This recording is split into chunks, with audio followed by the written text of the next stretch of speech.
Okay, so this is one of my other setups, and this is actually a 4-foot that I've split into 2 tanks. I've just used the corrugated plastic. It seems to work pretty good anyway. So in this tank I've just got a breeding pair of albino Bristol nose.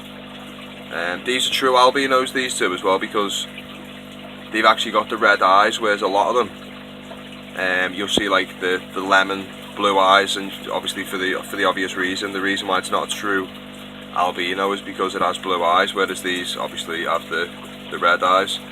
And this is just a basic setup.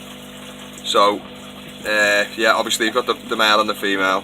They're at the right size to be breeding them, which I think should be around 3.5–4 inches is around the size, I think, before I'd start trying to. So there's my male. Get a better picture of him.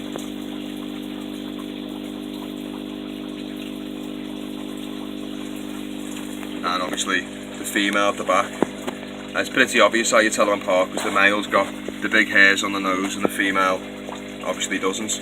I found as well the females seem to be a bit more chunkier as well, a bit more plump. And with this basic setup, with the Bristol nose, these are actually like predominantly algae eaters. So there's the slate, which is full of algae. I do put algae wafers in to kick off the breed, and I'll throw in bloodworm, daphnia, things like that, just the frozen foods.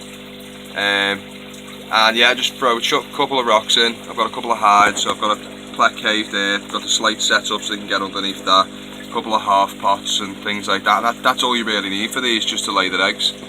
What will happen is the female will go in, spawn with the male in the cave, lay the eggs, and then she'll leave, and the male will just guard them then for usually about a week or 2 before he'll eventually let them out of the cave, and then you'll start to see all the little babies coming out and venturing around looking for food.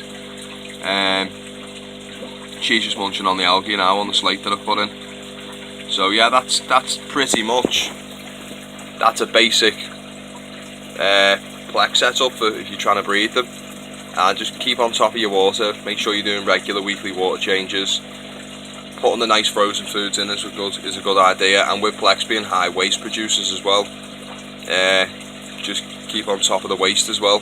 I mean, this is just to have a look at that, that's just overnight. Some of that is bloodworm, but that's just overnight from, I've not hoovered this tank up yet, but that's off the courgette that they were eating last night. Again, making sure there's plenty of veg and all that in there as well, that does help. I feed these mostly stuff like courgette, sprouts, broccoli, cabbage. You can give them split peas. People do give them cucumber, although there's actually no nutritional value really in cucumber compared to everything else, so it's not as good as all the other stuff. But yeah, that's just some of the stuff you can give them. Carrot, potato, sweet potato, stuff like that as well. Don't leave the food in to go all mushy and horrible neither. I find that these seems to like it if I put fresh stuff in all the time. They'll come back to it and eat it more often as well, so yeah. Yeah, so there's that. Thanks very much. Thanks for watching.